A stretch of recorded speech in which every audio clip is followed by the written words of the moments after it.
नमस्कार। घटना चक्र बुक वीडियो के इस शैक्षणिक मंच पर आपका स्वागत है। हमारा उद्देश्य है ज्ञान को सरल, स्पष्ट और सुलभ रूप में आप तक पहुंचाना। आइए आरंभ करते हैं अध्ययन और सफलता की इस यात्रा को। नमस्कार। भारत के हर राज्य में एक संवैधानिक प्रमुख होता है, राज्यपाल। पर कभी सोचा है कि राज्यपाल को चुना क्यों नहीं जाता? मतलब उनकी नियुक्ति क्यों होती है? चलिए आज इसी दिलचस्प संवैधानिक पहेली को समझते हैं, इसके पीछे के कारण और इसकी पूरी प्रक्रिया को। तो चलिए शुरू करते हैं एक बेसिक सवाल से। किसी राज्य सरकार का संवैधानिक प्रमुख कौन होता है? और यकीन मानिए, इसी एक सवाल के जवाब में राज्यपाल की पूरी भूमिका का सार छिपा है। तो फिर सबसे बड़ा सवाल तो यही उठता है कि राज्यपाल को नियुक्त क्यों किया जाता है? उन्हें जनता सीधे क्यों नहीं चुनती? देखिए, ये कोई छोटी मोटी बात नहीं है, बल्कि हमारे संविधान बनाने वालों का एक बहुत ही सोचा समझा, एक डिलिब्रेट फैसला था। और ये जानकर शायद थोड़ी हैरानी हो कि हमारे संविधान का जो शुरुआती मसौदा था ना, उसमें असल में एक चुने हुए राज्यपाल का ही प्रस्ताव था। जी हाँ, मतलब आज जो सिस्टम हम देख रहे हैं वो ओरिजिनल प्लान था ही नहीं। तो फिर सवाल ये है कि आखिर ऐसा क्या हुआ कि संविधान निर्माताओं को एक चुने हुए राज्यपाल का आइडिया छोड़ना पड़ा? इस इतने बड़े बदलाव के पीछे क्या वजहें थी? चलिए पता लगाते हैं। इसके पीछे मोटे तौर पर 3 बड़ी वजहें थीं। पहली, एक और बड़ा चुनाव कराने से बचना। सोचिए कितना ज्यादा खर्चा और कितनी प्रशासनिक मशक्कत होती। दूसरी वजह, और ये बहुत जरूरी है, मुख्यमंत्री और राज्यपाल के बीच टकराव को रोकना। जरा सोचिए, अगर मुख्यमंत्री और राज्यपाल दोनों ही जनता के चुने हुए प्रतिनिधि होते तो पावर को लेकर टकराव होना तो लगभग तय था, है ना?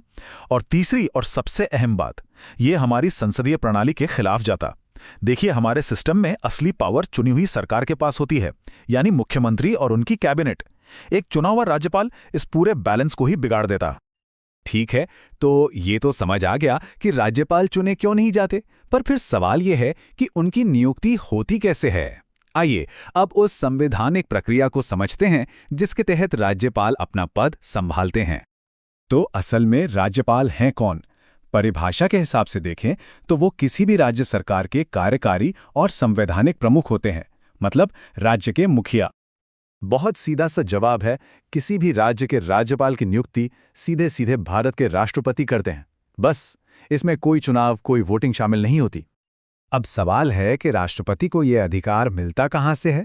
तो ये पावर उन्हें मिलती है भारतीय संविधान के आर्टिकल 155 से। ये वही आर्टिकल है जो खास तौर पर राज्यपाल की नियुक्ति की प्रक्रिया के बारे में बताता है। अच्छा, यहां पर एक आम कन्फ्यूजन को दूर करना बहुत जरूरी है। कई लोगों को लगता है कि आर्टिकल 155 राज्यपाल को हटाने के बारे में भी है, लेकिन ऐसा नहीं है। यह पूरी तरह से गलत है।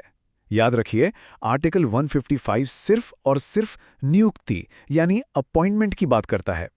उनके कार्यकाल या उन्हें पद से हटाने की जो प्रक्रिया है वो आर्टिकल 156 में दी गई है। चलिए अब एक और दिलचस्प संवैधानिक पहेली की तरफ बढ़ते हैं। क्या एक ही इंसान एक ही समय पर एक से ज्यादा राज्यों का राज्यपाल हो सकता है? क्या लगता है? आपके सामने एक स्टेटमेंट है, ध्यान से सुनिएगा। भारतीय संविधान के अनुसार एक ही व्यक्ति एक ही समय में 2 या 2 से ज्यादा राज्यों का राज्यपाल नहीं हो सकता। अब जरा सोचिए, ये स्टेटमेंट सही है या गलत? एक सेकंड लीजिए, सोचिए, क्योंकि इसका जवाब थोड़ा सरप्राइजिंग हो सकता है। तो जवाब है, ये स्टेटमेंट गलत है। जी हां, एक व्यक्ति बिल्कुल 2 या 2 से ज्यादा राज्यों का राज्यपाल हो सकता है, पर कहानी में एक ट्विस्ट है। देखिए, जो हमारा मूल संविधान था उसका आर्टिकल 153 कहता था कि हर राज्य के लिए एक राज्यपाल होगा, लेकिन बाद में संविधान में संशोधन किया गया और यह मुमकिन बना दिया गया कि एक ही व्यक्ति को एक से ज्यादा राज्यों का गवर्नर भी बनाया जा सकता है। तो ये तो हुई राज्यों की बात। अब राज्यों से आगे बढ़कर जरा केंद्र शासित प्रदेशों यानी यूनियन टेरिटरीज पर भी एक नजर डालते हैं। यहां एडमिनिस्ट्रेशन का तरीका थोड़ा अलग है, पर सिद्धांत वही रहता है, यानी केंद्र का शासन। राज्यों से अलग भारत की जो यूनियन टेरिटरीज हैं, उनका प्रशासन सीधे राष्ट्रपति के हाथ में होता है और राष्ट्रपति ये काम आमतौर पर एक एडमिनिस्ट्रेटर या फिर एक लेफ्टिनेंट गवर्नर के जरिए करते हैं। इसका सबसे बड़ा और हाल का उदाहरण है जम्मू कश्मीर और लद्दाख। 31 अक्टूबर 2019 को जब ये दोनों अलग-अलग यूनियन टेरिटरीज बने, तब से वहां भी लेफ्टिनेंट गवर्नर की नियुक्ति सीधे भारत के राष्ट्रपति ही करते हैं।